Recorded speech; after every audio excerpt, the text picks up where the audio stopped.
ہم نے ڈرامہ دہلیز کی پڑھائی کی تھی۔ آج ہم اس ڈرامے کا اگلا حصہ پڑھیں گے۔ اس ڈرامے کے مصنف ہیں امجد اسلام امجد۔ سین نمبر 14۔ اب دیکھیں، ابھی تک جتنا ڈرامہ ہم پڑھ چکے ہیں اس میں سینز کی کوئی ترتیب نہیں ہے، یعنی بیچ بیچ سے کچھ سین ہماری اس کتاب میں شامل ہیں، جیسا کہ اب یہ سین نمبر 14 ہے، جبکہ اس سے پہلے ہم نے سین نمبر پڑھا تھا 6، اور اس سے پہلے ہم نے سین نمبر 4 کو پڑھا تھا۔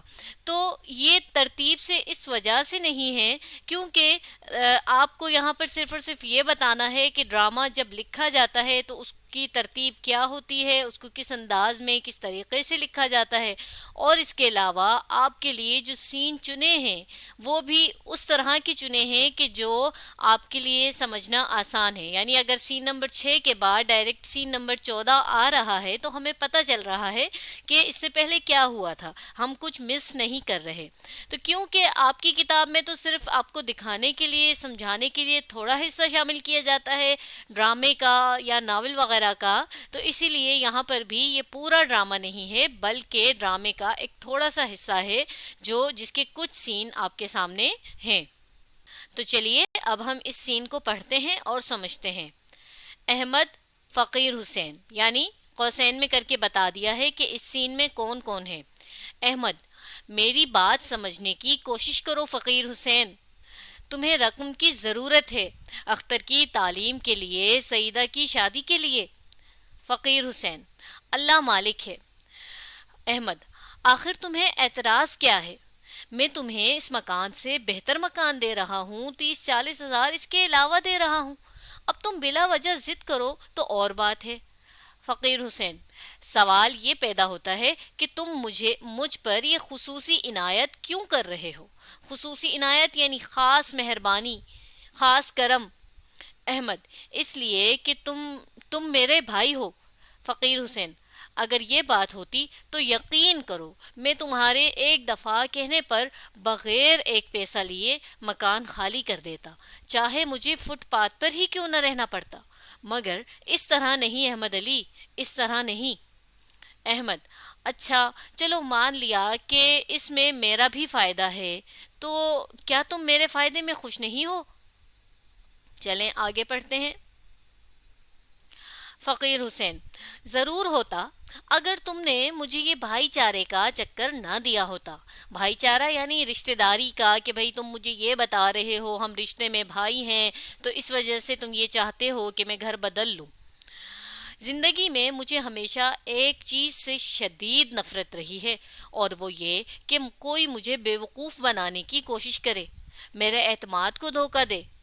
تمہارا میرے گھر آنا اور مجھے یہ دعوت دینا صرف اس لیے تھا کہ تم رشتہ داری کی آڑ میں، یا رشتہ داری کی آڑ لے کر، یعنی رشتہ داری کے بہانے مجھ سے سودا کرنا چاہتے تھے۔ یقین کرو اگر تم نے براہ راست یعنی کہ سیدھا ایک دم سے بنا کسی جو ہے بہانے کے مجھ سے یہ بات کہہ دی ہوتی تو شاید میں مان جاتا، لیکن اب نہیں۔ احمد: اوہو، اچھا بابا مجھ سے غلطی ہو گئی، معاف کرو، اب غصہ تھوک دو، غصہ تھوک دو یعنی اب غصہ ختم کر دو، چھوڑ دو۔ فقیر حسین بے قراری سے کمرے میں ٹہلتے ہوئے: تم کتنی آسانی سے 2 منٹ میں 3 مختلف باتیں کر لیتے ہو، مگر مجھے یہ سب کچھ نہیں آتا۔ شاید یہی وجہ ہے کہ میں آج بھی ایک غریب اور تنگ دست انسان ہوں اور تم اتنے بڑے کاروبار کے مالک ہو۔ لیکن احمد علی، مجھے اپنے فیصلے پر ندامت نہیں ہے۔ ندامت یعنی کہ شرمندگی، کوئی پچھتاوا۔ میں جب کبھی اپنی اس کانٹوں بھری زندگی کو دیکھتا ہوں، کانٹوں بھری زندگی یعنی مشکل زندگی، تو مجھے پھولوں کے نہ ہونے کا احساس تو ضرور ہوتا ہے۔ پھولوں کا نہ ہونا یعنی میری زندگی میں سکون کا نہ ہونا، پریشانیوں کا زیادہ ہونا، لیکن پچھتاوا نہیں ہوتا۔ بوڑھے تو ہم دونوں ہو چلے ہیں احمد علی، زندگی تو ہم دونوں کی گزر گئی ہے، مگر میں سمجھتا ہوں تمہاری نسبت بہت بہتر طور سے جیا ہوں۔ آگے پڑھتے ہیں۔ احمد: تمہاری اسی منطق نے تمہیں تباہ کیا ہے۔ اب منطق کا یہاں مراد ہے بات۔ کیا بہتری ہے تمہاری زندگی میں؟ کس بات کی سزا دے رہے ہو تم اپنی اولاد کو؟ اس بھوکے ننگے محلے میں کس کو پرواہ ہے تمہاری؟ اپنے خیالوں کی دلدل سے نکلو۔ خیالوں کی دلدل یعنی جو کچھ تم سوچ رہے ہو، جو کچھ تمہارے خیال ہیں جن میں تم پھنسے ہوئے ہو، دلدل یعنی جن میں تم پھنسے ہوئے ہو، جن سے تم نکل نہیں رہے۔ فقیر حسین، زندگی کو چھو کر دیکھو کہ وہ کیسی ہوتی ہے۔ زندگی کو چھو کر دیکھنا یعنی زندگی کا لطف لینا، زندگی کا مزہ لینا، زندگی کا احساس خود میں پیدا کرنا وغیرہ۔ فقیر حسین، تتلیاں دور ہی سے اچھی لگتی ہیں احمد علی، چھو لو تو صرف ان کے رنگ ہاتھوں میں رہ جاتے ہیں۔ تتلیاں یا مر جاتی ہیں یا اڑ جاتی ہیں۔ اب اس نے بھی اسی انداز میں جواب دیا کہ تتلیاں یعنی کہ خوبصورت چیز صرف دور سے اچھی لگتی ہے، اور اگر ہم اسے محسوس کر لیں تو کیا ہوتا ہے کہ ہمیں کوئی فائدہ نہیں ہوتا، یا تو وہ مر جاتی ہیں یا ان کا رنگ ہمارے ہاتھوں میں رہ جاتا ہے۔ یعنی زندگی کی آسانیاں صرف دیکھنے میں اچھی ہیں، ان کا ہمیں فائدہ کبھی کچھ نہیں ہوتا۔ احمد، تو اس کا مطلب یہ ہوا کہ تم مکان میرے ہاتھ نہیں بیچو گے؟ فقیر حسین، نہیں۔ احمد، یعنی تم میری ایک غلطی کی سزا اپنی اولاد کو دو گے؟ فقیر حسین، اپنی اولاد کے بارے میں مجھے تم سے زیادہ فکر ہے۔ احمد، اچھا بابا، کہہ دیا نا، اب جانے دو، معاف کر دو۔ عابد قدم آگے بڑھاتے ہوئے غصے سے، آپ کیوں اتنی منتیں کر رہے ہیں dad? To hell with it, یعنی یہ غصے میں کہا جاتا ہے کہ جہنم میں جائیں۔ نہیں بیچتے تو نہ بیچیں، یعنی اسی کے ساتھ جہنم میں چلے جائیں۔ ہم میں زور ہوگا تو ہم خود لے لیں گے۔ زور ہونا یعنی ہم میں اگر طاقت ہوگی، ہمت ہوگی۔ فقیر حسین طنزیہ انداز میں، ماشاء اللہ۔ احمد، تم بیچ میں نہیں بولو عابد، جاؤ اندر جاؤ۔ عابد، میں بہت دیر سے آپ کی باتیں سن رہا ہوں ڈیڈ، یہ آپ کے کزن صاحب کچھ زیادہ ہی ہیرو بننے کی کوشش کر رہے ہیں۔ ہیرو بننا یعنی اپنے آپ کو بڑا ہی کچھ سمجھ لینا۔ ایسے آدمی پیار و محبت کی زبان نہیں سمجھتے۔ احمد، عابد پلیز ڈیڈ، آپ یہ کام مجھ پر چھوڑ دیجئے، میں دیکھتا ہوں کیسے نہیں چھوڑتے مکان یہ لوگ۔ اگر یہ ہاتھ جوڑ کر معافی نہ مانگیں تو میرا نام عابد نہیں۔ فقیر حسین، شکریہ احمد علی، میرے خیال میں اب اس کے بعد ہمارے یہاں رکنے کی مزید گنجائش نہیں رہی۔ تمہاری اس پہلی اور آخری دعوت کا بہت بہت شکریہ۔ میرے بچوں کو بلوا دو۔ عابد، بچوں سے بہت پیار لگتا ہے۔ فقیر حسین، ہاں لیکن انسان کے بچوں سے۔ اب یہ بھی اس نے طنز میں کہا کہ کیونکہ میرے بچے انسان کے بچے ہیں، ان میں انسانوں جیسی تمیز ہے، اس لیے مجھے ان سے پیار ہے۔ یہ اس نے عابد ہی پر ایک طرح کا طنز کیا۔ عابد، او شٹ اپ، مجھے ابا جان کا لحاظ ہے، ورنہ لحاظ یعنی خیال ہے۔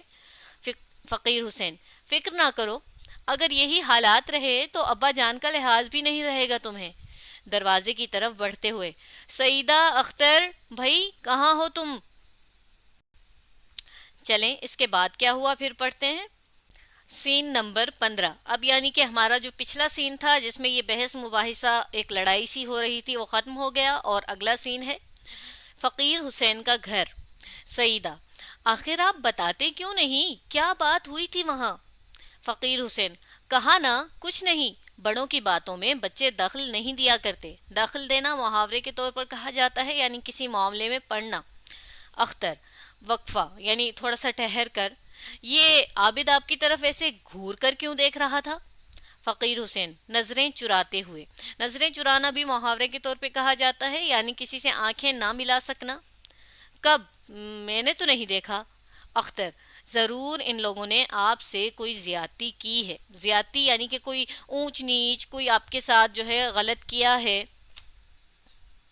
فقیر حسین غصہ دباتے ہوئے، یہ ایک دم تمہارے دل میں میری محبت کیسے جاگ پڑی ہے؟